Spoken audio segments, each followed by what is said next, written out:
All right, y'all, for sure. Good evening. Good evening. As promised, I got Chef Emani Nicole here on the show to sit down with me. Emani, I appreciate you coming out. Before we get started, go ahead and plug yourself for the people. I'm Emani. Also know. Oh, this way. Okay. I'm Emani, Chef Emani Nicole at Chef Emani Nicole on Instagram. I'm a private chef, caterer, celebrity chef, whatever you want to call it. I do it all. So she do it all for sure. Yep. And if you go follow her on Instagram or any social media platform, you will see that. So we're gonna get right into it, Emani. Okay. So you got experience in what you've been doing clearly because people know you credible and they book you. They like what you do, like what you have to offer.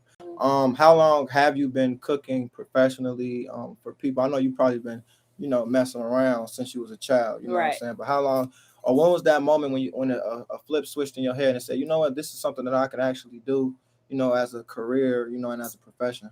My first year after my first year of college, I went to Northern Illinois University, NIU. Okay, NIU. My first year of college, and my major was hospitality management. I was one of those kids in high school was like, I really didn't know what I wanted to do. You know what I'm saying? So it was just like I was so into everything. I was an athlete. I liked fashion, so it was just like I picked my school at the last minute. Like, I'm just gonna go here or whatever. But I always loved to cook. You know what I'm saying? So, cooking started with my parents at home. My dad, he always cooked for me or whatever. So it kind of started there, just helping them out in the kitchen and stuff like that. But then it was after my first year of college. Like I said, my major was hospitality management. So I was still in the industry, whatever, but I wasn't like cooking. And I was just like, I don't want to be here. This ain't for me. Like, hospitality, you still kind of taking care of people, right? Yeah, hospitality. So that's like restaurants, hotels. You know what I'm saying? So I would probably be been more like of a general manager, right? As opposed to exactly whatever. So it was after my first year, after my first semester at NIU, I was just like, yeah, this is not for me. Like, you know what I'm saying? You know how you just feel it like, I'm wasting my time here. I called my mom. I said, I'm going to culinary school. Like, you know what I'm saying? She was like, huh? Like culinary school. So in high school, I always, did cooking classes at HF. I went to Homewood Flossmoor. We had 4 cooking classes. You know what I'm saying? I took a cooking class every single year. So it just kind of started from there. Like, I really felt like, oh, I love to do this in high school. Yeah. So that's where it started. Well, so you said they offered the culinary cooking classes in high school? Yeah, so we had at HF, we had cooking classes. HF had everything. So. No, literally. We had a class I went to Rich Central, so we had a class that was called Foods. Right. Really we had Foods 1, Foods 2, international foods, Van's Bacon. We had all that. So it's like every year, all 4 years of high school, I took a cooking class. So, that's where it started from, know, and I just created my, my love for my love for cooking, came, during that time. Yeah.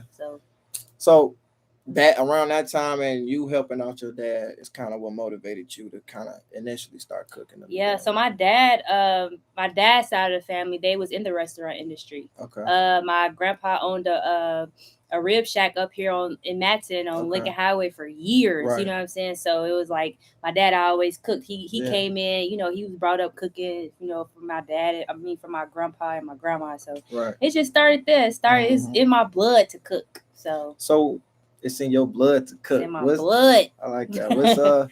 What's your favorite thing to cook, or what's your like a family dish maybe that you perfected, or what's kind of? I would say my favorite type of cooking, like my favorite is brunch. I love brunch food. Okay. You know what I'm saying? I could cook everything. I say I could cook everything because I can. I'm a creative, so it's like when you're a creative, it's nothing to like cook a Japanese meal or a Chinese meal. You know what I'm saying? I'm a creative, so it's like it ain't nothing. But brunch is like my favorite thing. Like you can be so creative with it. Everybody loves brunch.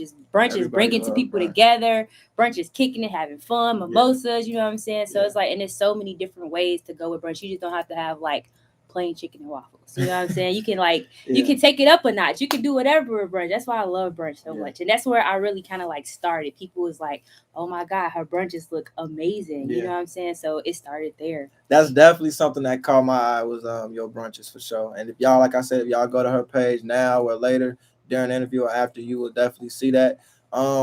For everybody that's tuning in now or later, I need you to go like, comment, subscribe to the Pay to Play ENT YouTube and go follow Pay to Play at PayToPlay_ENT on Instagram and Twitter. Chef Emani Nicole, go ahead and plug yourself for the people again. I'm Chef Emani Nicole. I'm a private chef, caterer, celebrity chef, whatever you want to call it. I do it all. So follow me on at Chef Emani Nicole. That's Emani with the E, not the I. Chef Emani Nicole. Follow me, like my pictures, whatever, repost, put me on. Support for sure. The right way. What was kind of the first thing that was like, oh, you arrived, you here, you knew like, okay, I got the audience that I need. Now I got to keep dropping recipes or dropping different, you know what I'm saying? What was like that initial thing that people was like, hey, Emani, I heard about this, or I seen you doing that? I got something in mind that I'm thinking about just from me following you, but I want to see if it's the same thing you're going to say. So what? So, okay. So wait, ask the question again since you feel like, okay, so go ahead. It doesn't have to be a food. Okay. That's like my little clue for what I'm thinking about. Okay. But what was like the initial thing that you started like selling under your brand that kind of like helped you gain that audience and that following? In the beginning, I mean, my butter. Okay, I was gonna bring that up too. Okay, but that's not what I was thinking about. So it's something I did, like something I was selling. You was selling plates. Lemonade, right? Lemonade. It was so crazy that. Because everybody was talking about your lemonade. Oh yeah, my lemonade's definitely like for sure. My lemonades went crazy for like How did I forget about that? Oh my god, yes. See, I'm doing lemonade. My job, doing my research. My lemonade's definitely my little. I used to call them Emani jar. So it was like it was strawberry lemonade in a mason jar. Everybody was just like, I had people buying like 10 at a time. Really? Like yes, people calling me like, can I place an order for next week? Like yes. That's yes. My lemonades definitely was. Yeah. It was definitely hitting, and it was around summertime, so it was like perfect. So you should bring them back every summer. Yeah, you're right. I should bring them back because it was like fresh strawberries and stuff like that. I mean, even in the wintertime, I can always like pick a seasonal fruit or whatever. But yeah, summertime, I used to like have a little like freeze them a little bit beforehand, so they always like slushy. So it kind of took a little time and some work. Oh yes, I used to be like up like making lemonade. Like I had a juicer, like a real commercial juicer, like lemon juicer, like. Yeah, it's take hours, and I was by myself. You know what I'm saying? So sure. I mean, I would definitely probably like get help, of course, now. But back then, it definitely took hours to make some freaking lemonade. Hours. No, for real. Cutting the strawberries, like it was a lot. It was a lot. I could imagine. Yeah, it was a lot. Oh, wow. It's okay. Now I'm thirsty. Not you thirsty.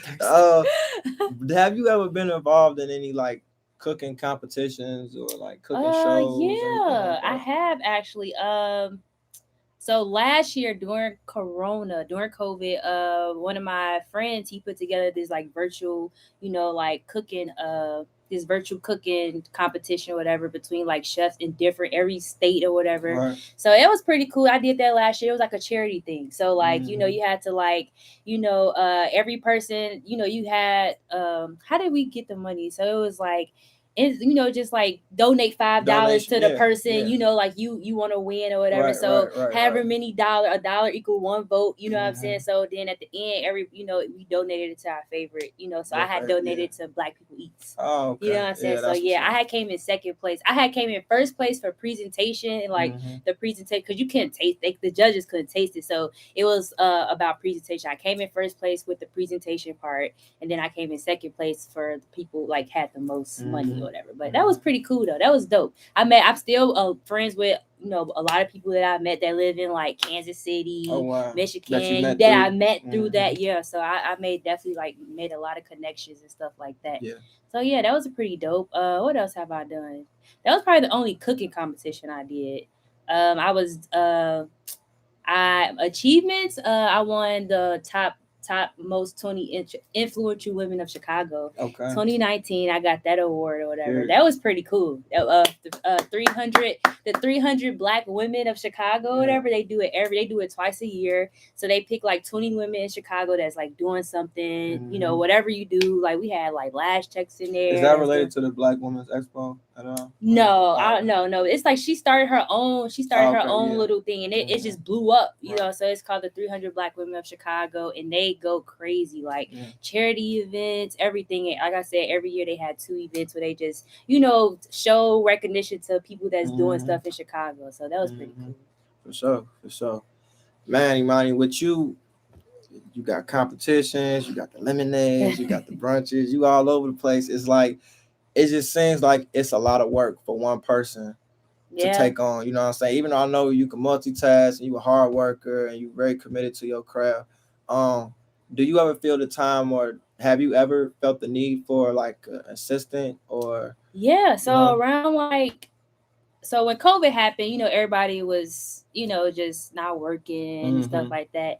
I mean, I was blessed when COVID happened. Business just started booming. Like because restaurants was closed. You know what I'm saying? So like, so I'm telling you, like June hit and it was over with. Like I was just like, oh my God, like I can't do this all by myself. You know what I'm saying? So I found 2 assistants. So I do have 2 assistants now that, you know, it's like they help me with, you know, events that I'm doing, or if I'm busy, they'll like, I'll give them the job and stuff. So I have 2. I couldn't do it by myself. I couldn't do it, especially like business steady growing. You know what I'm saying? I'm, like I said, I was telling you earlier, I have 1 client that I cook for every day. You know what I'm saying? So it's kind of like I can't be in, you know, 2 places at one time. So I got 2 assistants. Shout out to your assistants. Yeah, I got 2 assistants, and they're dope for sure. For sure.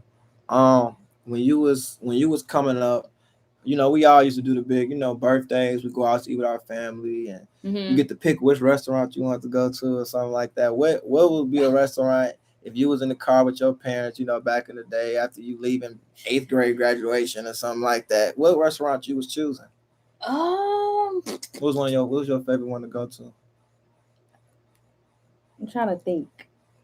Did you just have to eat steak? No, I wasn't a steak person. I was more so pasta. That's crazy. I love pasta. I love pasta. I love pasta. And we always, my family, our favorite place to go with like any Mother's Day, Father's Day, Easter was Glenwood Oaks and Glen. We went there all the time. All the time. I went there after my high school graduation. Oh, wow. You know what I'm saying? So it was like, that was our like little favorite restaurant for sure. Glenwood Oaks. I'll have to say that. Or Olive Garden. Used to love Olive Garden right here in Matson. Like I used to love Olive Garden. So I used to get chicken fettuccine Alfredo every time. And do you have any celebrity chefs maybe that you might kind of idolize or look up to, as you know, maybe you have a role model? I have a mentor. I definitely have a mentor. I met him when I was 20 years old. As soon as I graduated from my first culinary school, I found him on Instagram actually. I lived in Atlanta for 7 years. Once I graduated culinary school, I moved to Atlanta, found my mentor on Instagram, was like, hey, you know, I just graduated culinary school. Can I come work with you for 3 months or whatever? And he was just like, yeah, okay. So, I mean, now we're like this, you know what I'm saying? I call him for whatever, you know, he answers and stuff like that. So, I got a mentor. His name is Chef Virgil. Okay. So, Virgil Harper. And he has his own, he just opened up his own restaurant in March in Atlanta. It's called Toast on Lennox. If y'all check it out. If y'all ever go to Atlanta, check it out. Toast on Lennox. That's my mentor. Look up to him. As far as celebrity, I love Gordon Ramsay. Okay. Love Gordon Ramsay. I just love like his whole like demeanor. Love Gordon Ramsay. Yeah. So let's rewind a little bit. You said you had went to Atlanta for 7 years. Yeah. How was your experiences out there, as opposed to you being out here back in Chicago? Atlanta I was young at the time. Like I said, I was 20 when I lived out there. So it was cool. I feel like I wasn't as focused, you know what I'm saying? It's like it's Atlanta. You know what I'm saying? It's a lot going on. You know what I'm saying? Like I said, my mentor, he knows everybody in Atlanta. So, you know, we in everybody's club, we in sections, we know the club owners, you know what I'm saying? So it was cool. I feel like I was getting distracted is one of the reasons why I did move back or whatever. But I mean, Atlanta was cool. I love Atlanta. Atlanta's my second home. I met I started cooking for my first celebrity was in Atlanta, Cam Newton. That was my first celebrity. Yeah. I cooked for Cam Newton. That was my first celebrity. And I did the job with my mentor or whatever. So that was pretty cool. And then after Cam, everything, like I just had more celebrities come my way. So I cooked for I was Tyrese Gibson's chef. Really? I was his private chef. I was like every day, Monday through Sunday. Yep. I was his private chef, breakfast, lunch, and dinner. That's crazy. Yeah, I was his private chef for a year. So I did Who eat more, Cam Newton or Tyrese? Wait, huh? Who eat more? Well, Cam was more so like Easter. Isn't he like a vegan or something? Cam Newton? Yeah, he was. Yeah, he is. Okay, So I mean, but like Cam, when I cook for Cam, it was more like Easter, Mother's Day. You know what I'm saying? So we doing like a big old spread. Tyrese, I mean, like I cook for him. I was his private chef. So you know, like I cooked him. Right, it's different or whatever. Tyrese didn't really eat much though. He ate the same thing: salmon, mashed potatoes, and broccoli, just to see it on the plate. Like you know what I'm saying? So that was Tyrese. Look, that was Tyrese's favorite meal. Hey, okay? I love salmon. I love hey, but see, the crazy thing is, like the older I get, I've been trying to get away from meat. Mm-hmm. But I don't eat beef or pork. I've never in like 7 years. I've never ate pork. Yeah. But like, the older I get, I don't know. It's like my body just telling me what it tells you no. Yeah, it does. You no, and people just don't pay attention to their body. For sure. And I'm very health conscious, right? You know what I'm saying? I work out 4 or 5 days a week or whatever. I mean, I don't eat the best, but you know, like I try to watch. You know, like I had like pizza today, and while I'm eating it, I'm like, shit. Like, I can't wait to run tomorrow. I can't even drink a pop. If I try to drink a pop, which I'll stay away from it, but instantly I start seeing stuff growing on my face. I'm like, you cannot do what you used to do 5-7 years ago. For sure. Gotta sweat it out. Man, that's crazy. So, I want to know. You said it was hospitality. Did you have any other like childhood dreams? Like, did you ever want to be like a singer? I used to want to be just like Alicia Keys. Really? Yes. I used to be like I never knew about that. So I loved Alicia Keys. Like, I mean, I can hold a little note, you know, like my dad, my dad's side. No. My dad's side of the family, they can sing, you know what I'm saying? So I got it in me to like hold a little note or whatever. But so, you know, I figured, I'm like, okay, I can sing or whatever a little bit. I'm like, I want to learn how to play the piano. You know what I'm saying? So, like, every talent show I used to sing, like, do a Alicia Keys. Like, you know, like, me and my family used to do, like, a Christmas talent show every year. Every year it was Alicia Keys something. You know what I'm saying? So, yeah, I had started piano lessons. It took too long. So, I was just like, you know what? I'm bored with this. So, I mean, I definitely want to be in the music industry. Wow, that's crazy. Because now that I'm thinking about it, Clemens and Jermaine, those your cousins. Yeah, drummers. They doing it big. Yeah. Was Julian your cousin too? Who?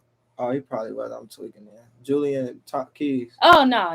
I can't say because he was always playing Alicia. Oh yeah, he was always. We in the lunchroom. He was for real. He went up right in the piano when he had the piano at Indiana. Yeah. He sure did, but no, they ain't my cousin. That's the homie. But yeah, Clemens and Jermaine, they doing their thing. Clemens is Khalid drummer, and then Jermaine is LMA drummer. See? Yep. So they going crazy right now, for real. Yep. For real. So you got any big orders coming up this week? So my clients went out of town today, so I have pretty much a chill week. I got one brunch on Sunday. Okay. And Sweetest Day is Sweetest Day. It's Saturday, so I have somebody should have booked you for the whole day.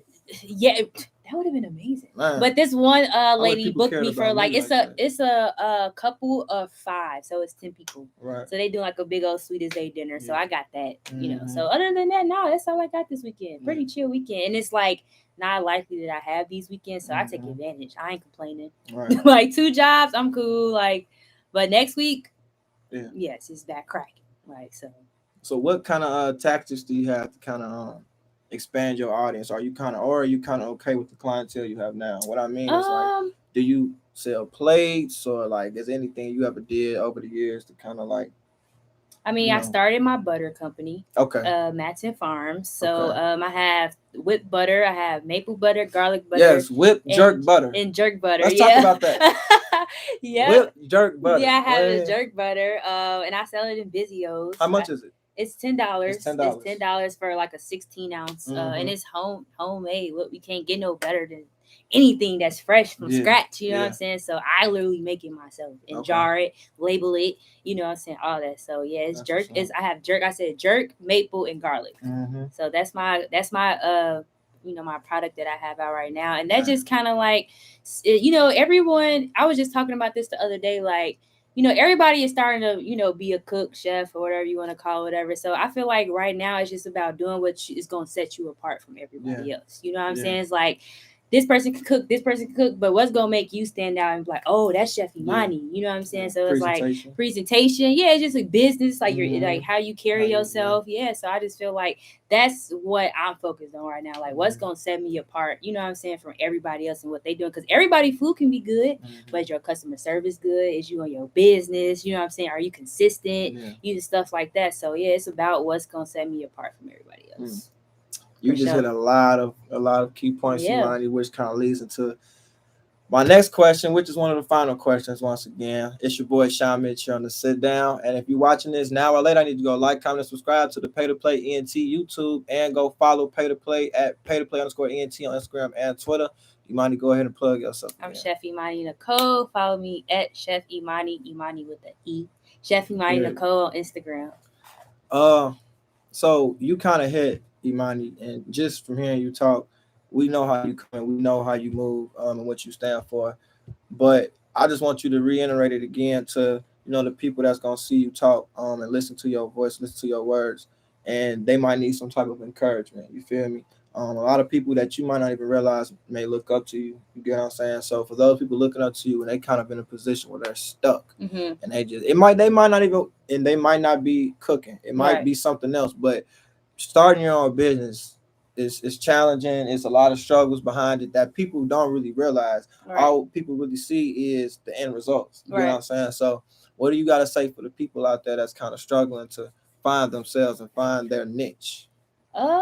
Just stay focused. Because it's been a lot of times where when something's not going the way I feel like it should be going, I'll be ready to like give up.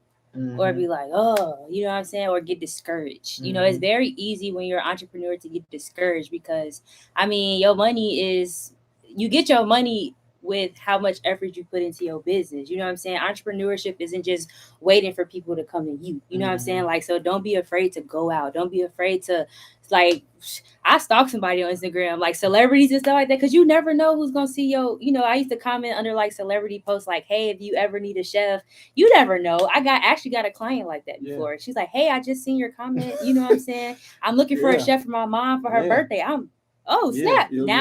Now she's like my client forever. And that was 4 years ago. You know what I'm saying? So just keep going. Don't get discouraged, man. You just got to put your all into it. It's what you going to get out of it, what you put into it. You know what I'm saying? Oh, she crazy. Hey, she's crazy. You going to get out of it what you put into it. You know what I'm saying? It's like, and don't expect it to come easy because whatever come easy, it ain't going to last. And I learned that. You know what I'm saying? It's like whatever. If it take a long time, it's worth the wait. Emani, you on point. I feel like you must have watched a few of my interviews before or something. Because the things you saying is like she's taking the words out of my mouth. And the people that be tuning in and watching me, they know, you know what I'm saying, how I always end my shows. First things first, you know how we play.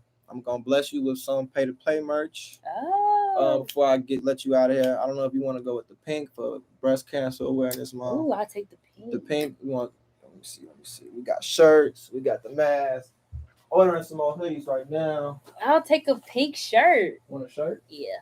I'll give you a mask too. Oh, dope. Ooh. Love it. Thank you. Appreciate it. Pink shirt, pink hat. Hey. And I'm gonna bless her with a PayToPlay book as well. So all of these items can be found on the PayToPlay website at www.paytoplayent.com. Okay, that's where you can find the books, t-shirts, black, white, pink, masks, hoodies, joggers, everything you need. And before we end this, y'all already know our motto here on the Sit Down and PayToPlay is what you put in is what you get out. As Emani just said. What you put in is what you get out. You get what I'm saying? That's why I was like, you crazy. Because what you put in is what you get out. But yeah, I appreciate everybody that tuned in to the Sit Down today and came and sat down with me and Emani and listened. And you know what I'm saying? I appreciate it. And until next time, y'all, for sure, be safe and blessings. Dope. That's funny. I didn't even see that either. You see, I'm like, you crazy. Wow. That was dope.